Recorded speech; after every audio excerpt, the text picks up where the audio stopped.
Em nosso estudo de hoje, a lição 14 do livro Irmão, e tem por título Perdão e Consciência. Em matéria de perdão, não ouvides o tribunal interior em que a consciência é sempre o juiz incorruptível de todos os nossos atos. Os pesares que semeamos são pedras calcinantes a se voltarem sobre a nossa cabeça. Toda ação na vida reage sobre si própria em ondas de reação, tornando ao ponto central de origem. Sem dúvida que a morte ser-te-á entre os homens um fator de aparente liquidação de todos os débitos. Tuas contas e ofensas aparecerão desculpadas pelos irmãos do caminho, no entanto, não por ti mesmo, que lhes carrearás a sombra, onde fores, como alguém que amarra fardos de lodo e cinza ao imo do próprio ser. As feridas que abriste nos companheiros serão por eles quase sempre integralmente apagadas, entretanto nas telas da mente surgirão por fantasmas de dor, vitalizadas pela memória que nos traça as lembranças felizes ou infortunadas do bem ou do mal a que nos afeiçoamos. É desse modo que homicidas e delinquentes, muitas vezes perdoados por suas vítimas, prosseguem depois do túmulo assaltados pelas imagens daqueles que lhes sofreram os golpes e os prejuízos, algemados ao remorso que se lhes erige nas almas em pelourinho de angústia, e pelo mesmo processo os ingratos e desertores olvidados na terra continuam além, submetidos à aflição que lhes nasce dos pesadelos ocultos.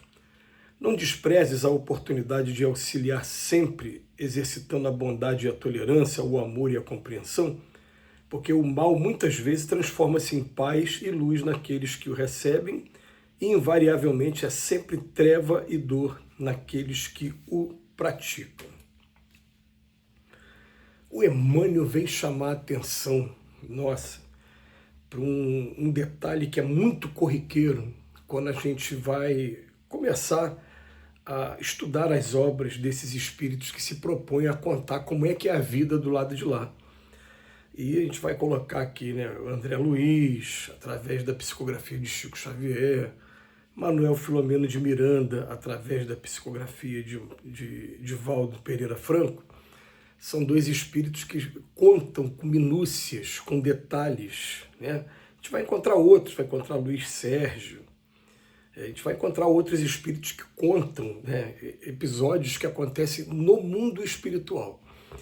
E tem uma coisa interessante que a gente analisa, que é o complexo de culpa quando ele é levado daqui para o outro lado.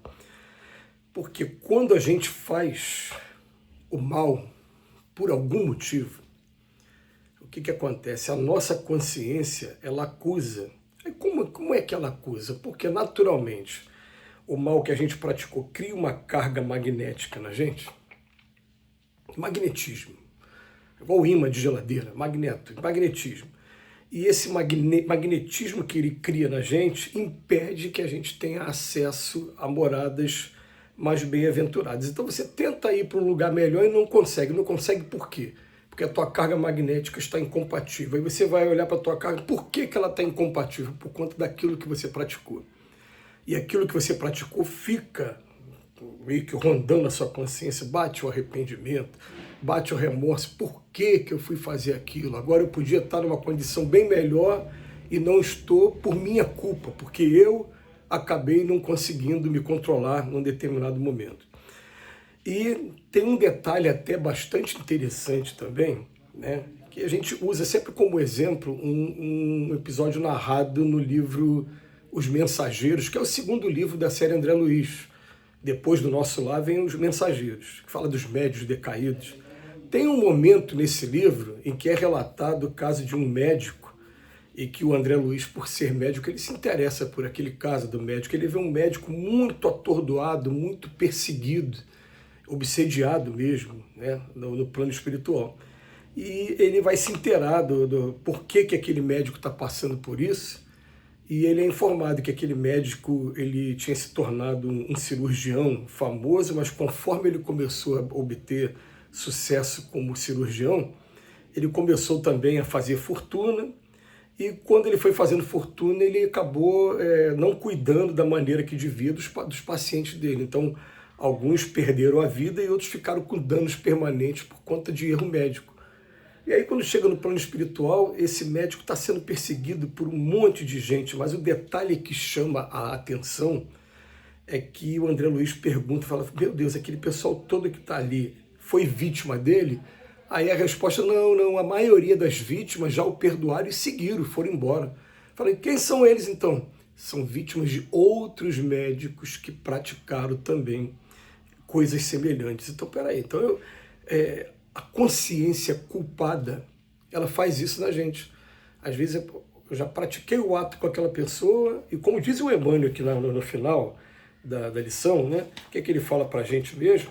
Ele fala que o mal muitas vezes transforma-se em paz e luz naqueles que o recebem.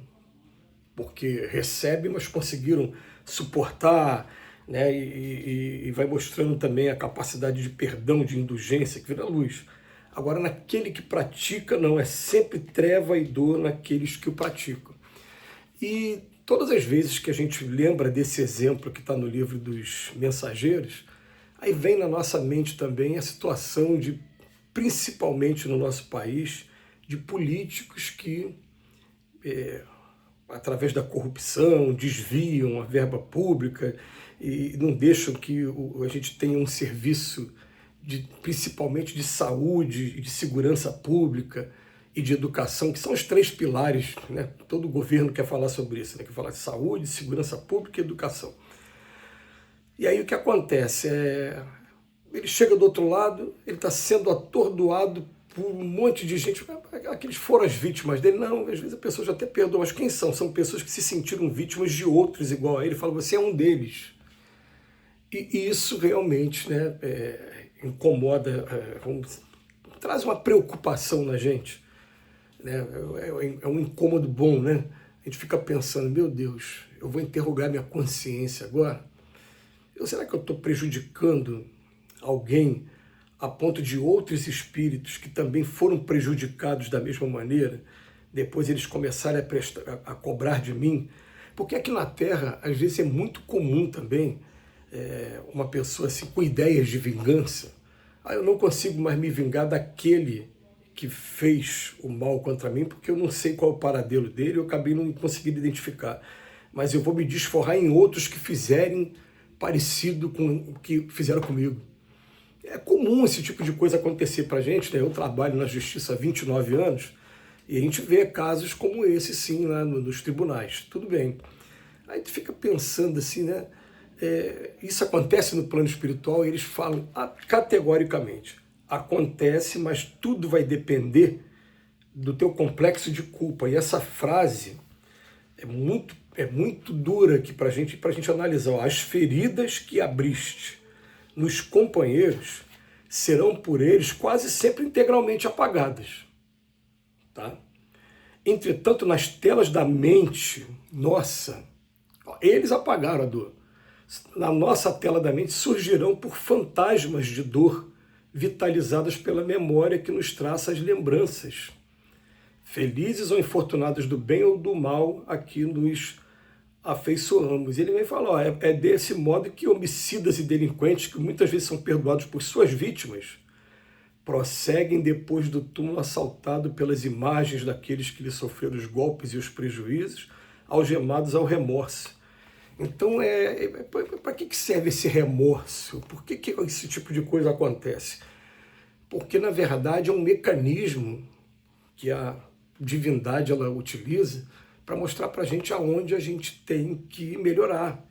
Todo mundo foi criado simples e ignorante para chegar à perfeição.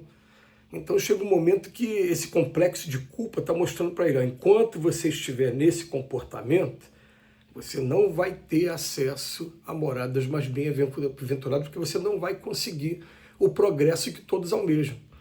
Então por isso que vai existir o remorso. O remorso, na verdade, vai estar nos convidando à mudança de comportamento.